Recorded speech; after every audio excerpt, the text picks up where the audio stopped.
પત્ર આપ્યું સારું કહેવાય અને રજૂઆત કરવાનો દરેકનો હક છે, બધાએ રજૂઆત કરવી જોઈએ.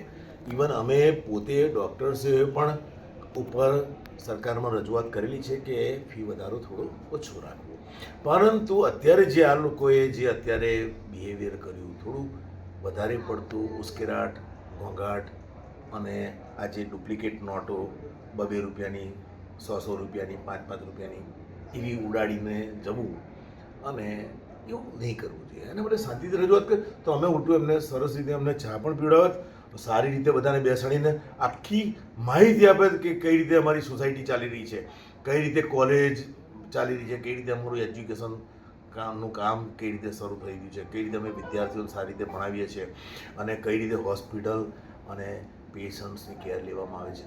તો અમે ઉલટા પોઝિટિવલી તમને સારી માહિતી આપી શકે અને સારું. એટલે હું માનું છું રજૂઆત કરીએ ત્યારે શાંતિથી આવીને બેઠા હોઈએ, સારી રીતે વાતો કરી હોય તો આપણે ઘણી બધી વાત, પણ આવું ઉતાવળ કરીને આવી રીતે કરી દેવાનો કંઈ એનો પર્પઝ ના કહેવાય. હું માનું છું કે આપણે સભ્ય સમાજ છીએ, તો હું માનું છું કે એક સરસ રીતે આપણે રજૂઆત કરવી જોઈએ, બરાબર છે ને. મને બીજું કંઈ નહીં, મને તો આઈ વોઝ વેરી હેપી કે આવવાના છે, તો મેં કીધું ચલો સરસ વાતો થશે મને, પણ એના બદલે જે વાત કરવી હતી એવી તો થઈ જ નહીં અને ઉતાવળમાં ધમાલ કરીને એ લોકો નોટો ઉતારીને ઇવન પેલું આવેદનપત્ર પણ સારી રીતે ના આપી શકે, એ લોકો ઉતાળ કરી દેતા રહે. બાલિશ બુદ્ધિ કહેવાય, થોડી મેચ્યોરિટી રાખવી.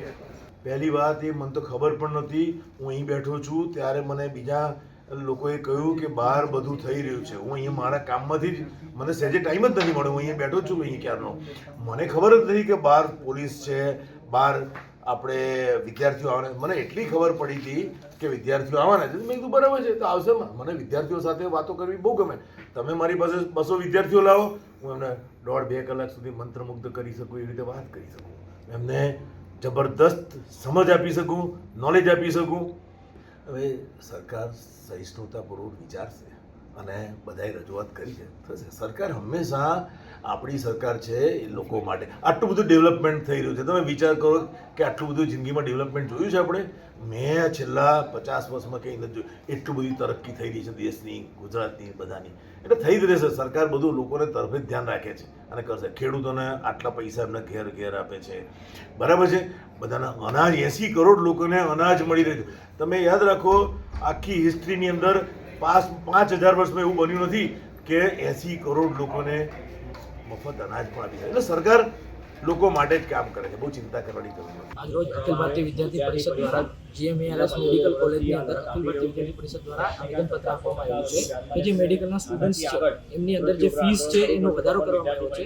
જે સરકારી કોટા છે એની ફીસ 3.30 લાખ રૂપિયા હતી, જે 5.50 લાખ કરી દેવામાં આવી, અને જે મેનેજમેન્ટ કોટા છે એની ફીસ 9 લાખ રૂપિયા હતી, જે 17 લાખ રૂપિયા કરી દેવામાં આવી. જે ગામડાનો સામાન્ય વિદ્યાર્થી છે, જે વિદ્યાર્થીઓ પૈસા નથી આપી શકતા, સરકાર પાસે એક અપેક્ષા રાખે છે કે અમે ભણી શકીએ, એના માટે આ ફીસ વધારો બિલકુલ ખોટી વસ્તુ છે. ત્યારે વિદ્યાર્થી પરિષદે સ્પષ્ટપણે માંગ છે કે સરકાર આ નોટિફિકેશન જે ફીસ વધારાનું એ પાછું ખેંચે.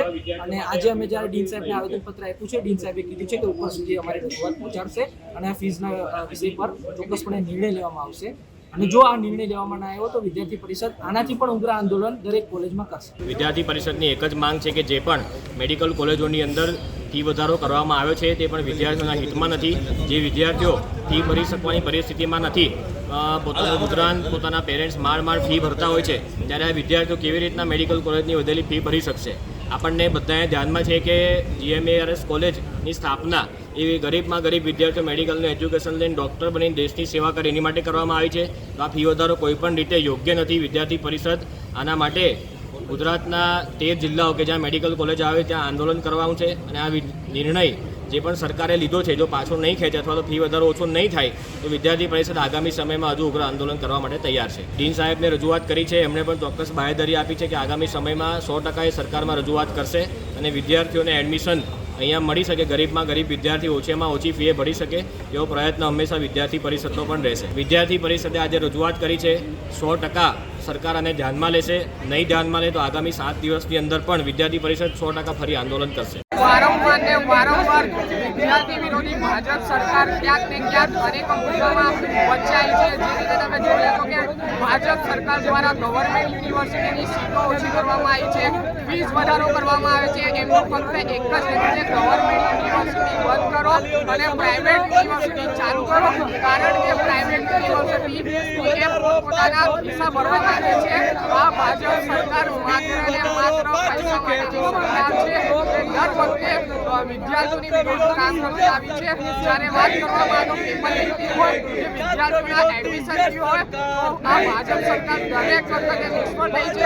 આજે એનએસયુઆઈ દ્વારા એક ચીમકી આપવામાં આવે છે કે જો એમબીબીએસના વિદ્યાર્થીઓની ફી નહીં આવે તો એનએસયુઆઈ દ્વારા ઉગ્રમાં ઉગ્ર વિરોધ કરવામાં આવશે અને દરેક જીએસએફસીમાં એમબીબીએસ યુનિવર્સિટી બંધ કરવામાં આવશે. એવી રીતે જે મેડિકલના એમબીબીએસના સ્ટુડન્ટ હતા એમાં જે ફીસનો વધારો થયો છે એમાં 3.5 થી 5.5 લાખ સુધીનો ફીનો વધારો થયો છે. તેને ધ્યાનમાં રહીને આજે વડોદરા એનએસયુઆઈ દ્વારા જ્યાં ગોત્રી ખાતે ઉપસ્થિત GEMRSની જે કોલેજ છે ત્યાં આગળ વિરોધ પ્રદર્શન કરવા માટે એનએસયુઆઈના જે મિત્રો છે ત્યાં આવ્યા છે. અમારી માંગ એ છે કે જે ફીસનો વધારો છે તે પાછી ખેંચવામાં આવે, કારણ કે આ જે ભ્રષ્ટ સરકાર છે ત્યાં વિદ્યાર્થીઓના ભવિષ્ય સાથે છેડા કરી રહી છે. ભૂતકાળમાં જોશો તો પેપર લીકનું કૌભાંડ હોય, વિદ્યાર્થીઓ સાથે અન્યાયની વાત હોય, ફીસની વધારાની વાત હોય. એટલે આ છાત્ર જે વિદ્યાર્થીઓ છે તેના વિરોધની સરકાર છે. તેના વિરોધમાં આજે વડોદરા એનએસયુઆઈ દ્વારા આવેદનપત્ર આપી ગોત્રી ખાતે તેનો વિરોધ પ્રદર્શન કરવામાં આવ્યું. સમગ્ર ગુજરાતમાં જે કોલેજો છે મેડિકલની ત્યાં ગુજરાત એનએસયુઆઈ દ્વારા વિરોધ પ્રદર્શન કરવામાં આવી રહ્યું છે. અને જો આગામી દિવસોમાં નહીં કરવામાં આવે તો એનએસયુઆઈ ઉગ્રથી ઉગ્ર આંદોલન મેડિકલના વિદ્યાર્થીઓ સાથે રહીને કરતું રહેશે.